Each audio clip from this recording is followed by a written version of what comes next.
တွေလောက်ပဲကြံတယ်မကောင်းတဲ့အဆောင်ကြောက်တွေလည်းမနေရတော့မရှိတော့နော်ဘုံဘုံတို့မေတ္တာပို့ပြီးနေတကယ်တော့တရားသစ္စာတွေကြောက်စရာမကောင်းဘုံဘုံအဲ့လိုဘုန်းကြီးတွေဦးစင်းတွေဒကာဓမ္မတွေကအာရှင်မကြောက်ဘူးလားလို့မေးရင်ဘုံဘုံဘာဖြစ်လဲဆိုတော့ဒီတော့တရားမကြောက်ဘူးနော်ဒီတော့ဘုန်းကြီးပဲကြောက်တာနော်ဘုန်းကြီးပဲကြောက်တာလို့ဘာလို့လဲဆိုတော့ဟာလူတွေရှေ့မှာတော့ဘုန်းကြီးတွေများဆိုတော့သူတော်ကောင်းကြီးလူနေကြပြီမယ်တကယ်တရားကျင့်သာသနာပြုတော့ဘုန်းကြီးတွေပဲနှောက်ယှက်တာဘုန်းတော်သာသနာမှာဝမ်းနည်းစရာအံ့ဩစရာကောင်းအောင်ပြောရင်မယုံနိုင်စရာပဲလူတွေနေနဲ့ကြည့်ရင်လေဘုန်းကြီးတွေကလူတွေထက်တော့မနာလိုမတော်စိတ်ပူများတယ်လူတွေဒါတရားဟောနေတယ်ဘုန်းကြီးများစုကတရားမကျင့်ဘူးလူတွေဒါလှုပ်ဖို့တန်းဖို့ပြောနေတယ်ဘုန်းကြီးများစုကကိုယ်တိုင်ကြတော့မလူဘူးအရန်ကက်စင်းနေတယ်လူတွေဒါတိလမြဲဖို့ပြောတယ်ဘုန်းကြီးတွေတချို့တိလလည်းမလုပ်လူတွေတရားထုတ်ဖို့တာခိုင်းနေတာဘုန်းကြီးတွေရုပ်တည်တွေနဲ့ကိုယ်တိုင်ကြတော့တရားအမထုတ်တဲ့ဘုန်းကြီးတွေတဘုန်းကြီး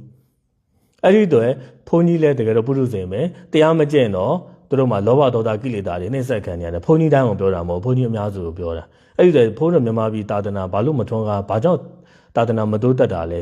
ဆိုတော့မပြန့်ပွားတာလဲဆိုတော့ဘာသာရေးကကောင်းပေမဲ့ကိုးကွယ်နေတဲ့ဘုန်းကြီးရဲ့စိတ်ထားတွေမကောင်းတဲ့အတွက်စီလုံးမညညွတ်မှုမရှိတဲ့အတွက်သာသနာမတိုးတက်ဘူးဘုန်းကြီးကျောင်းတွေတိုးမဲ့ဆိုဘုန်းကြီးတွေနှောင့်ယှက်ကြတယ်ဘုန်းကြီးချင်းကိုကုညီတာရှားတယ်နော်ဘုန်းကြီးချင်းနှောင့်ယှက်တယ်မနာလိုဝန်တိုဖြစ်ကြတယ်ဟာကုလာမစ္စည်းကလာဘမစ္စည်းရတယ်အများကြီးပဲဒါပြောရင်ရမ်းရှိမယ်အဲ့တော့ဘုန်းတို့လည်းတော်တဲ့တောင်နဲ့တရားထုတ်တော့ဘုန်းကြီးတွေပဲမျိုးစုံနှောင့်ယှက်နေတာဝါမစုံနဲ့လာပြောလို့ပြောဘာဖြစ်တယ်စွန့်ခံမကြွနဲ့ပြောလို့ပြောတရားမဟောနဲ့ဆိုလည်းမဟောဘူးဘုန်းတော်ဝစီဘိတ်တရားအထုတ်ပြန်တော့လေဘာမဖြစ်တယ်ညာဖြစ်တယ်ဒီတန်ခါးနိုင်ကအဖွဲတွေမျိုးစုံနှောင့်ယှက်ကဲ့ရဲ့တိုက်ခိုက်ဆွဆွဲ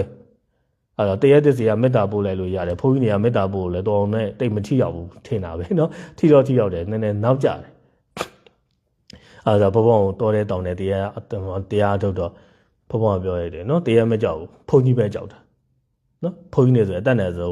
ဒါဝဝရရှောင်းတယ်တကယ်စိတ်ထားကောင်းတဲ့ဆရာတော်တွေဆိုတော့ရိုးသေးသေးသွားဂါရဝပြုတယ်စိတ်ထားမကောင်းတဲ့ဘုန်းကြီးတွေကလည်းများတော့အတတ်နဲ့ဆုံးရိုးသေးသေးတော့နေပေးလိုက်တယ်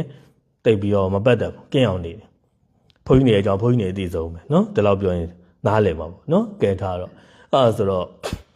့ဘုန်းတော်ငယ်တော့ဘုန်းကြီးနဲ့တူတော်ကောင်းလို့ထင်တာပဲဒါပေမဲ့တချို့ကဘုန်းကြီးဖြစ်ပြီးတော့ဘုန်းကြီးစိတ်မမွေးပဲနဲ့စိတ်ထားတွေယုံညံ့တဲ့ကိုတော်တွေလည်းမြန်မာပြည်မှာအများများလာတယ်သူတို့ကယာတုတွေပါတယ်ရလာတော့တကယ်သာသနာပြုတဲ့သူတွေကိုသူတို့ကိုယ်တိုင်နဲ့သာသနာမပြုသာသနာသူများပြုပြန်ရင်လည်းမနာလို့တိုက်ခိုက်တော့အရန်ဒုက္ခရောက်ပါတယ်အဲ့တော့ဘုံကတော့တော်တဲ့တောင်နဲ့တရားထုတ်တာပဲဖြစ်ဖြစ်ဘယ်သွားတရားသစ္စာမကြောက်ပါဘူးဘုန်းကြီးပဲကြောက်ပါတယ်နော်ဘာလို့လဲသူတို့နှောက်ရက်တော့ကြောက်တယ်ဆိုတာလဲဒေါသနဲ့ကြောက်တာမဟုတ်ပါဘူးတောင်ဝယ်ကနဲ့ကြောက်တာပါဟိုလိုကတော့လူချင်းဘယ်သူမှမကြောက်ပါဘူးကြောက်တယ်ဆိုတာအကုသိုလ်ကြောက်တာအဲ့လိုဘုန်းကြီးနေနဲ့ဆက်နေပြီးအကုသိုလ်မများခြင်းလို့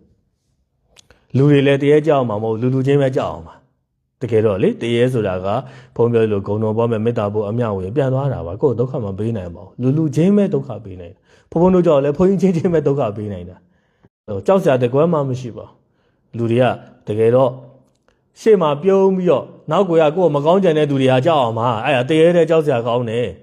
ကိုလူသူ့ဘက်သားတွေနော်မျက်နှာပုံးစွတ်ထားတဲ့ဟန်ဆောင်မှုတွေလိန်ညာမှုတွေလှည့်ပြောင်းမှုတွေလောကမှာမများဘူးလား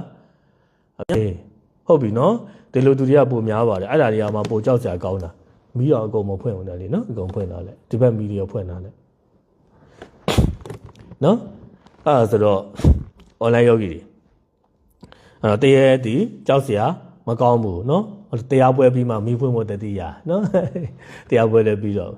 အဲ့ဒါဆိုတော့တရားဆိုတာကြောက်စရာမကောင်းဘူးကြောက်စရာကောင်းတာကလူတွေပဲနော်လောဘဒေါသကိလေသာခိုင်းနေမှလုံနေတယ်အဲ့လူတွေပဲကြက်ကြက်တတိထားဒီပရလောကသားတွေကအဲ့ဒီဇက်ကားတွေကြည့်ပြီးတော့ရှောက်တွေးမနေနဲ့ကိုမာရာ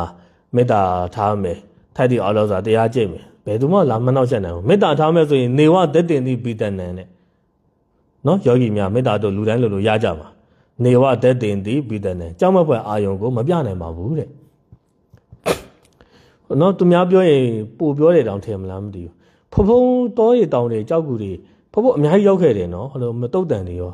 ာအရင်ကြောက်စရာကောင်းတဲ့တရားတွေမတွေ့ဘူးပွင့်လေးပြောတာဒီလောက်ဖုံရောက်ခဲ့တာရောနော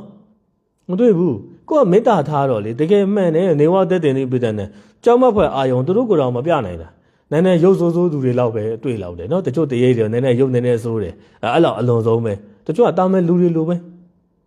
ကြောက်မက်ဖွယ်အာယုံကြောက်စရာကြီးကောင်းလောက်အောင်ဘုံမတွေ့ဘူးနော်ကိုကမေတ္တာနဲ့နေလေဒီပရလောကသားတွေကလူတွေပို့တဲ့မေတ္တာကိုတို့ကသိတယ်ခံစားမိတယ် လူချင်းဘုန်းကြီးချင်းပဲအဲ့မေတ္တာအချက်ချင်းမသိနိုင်တာ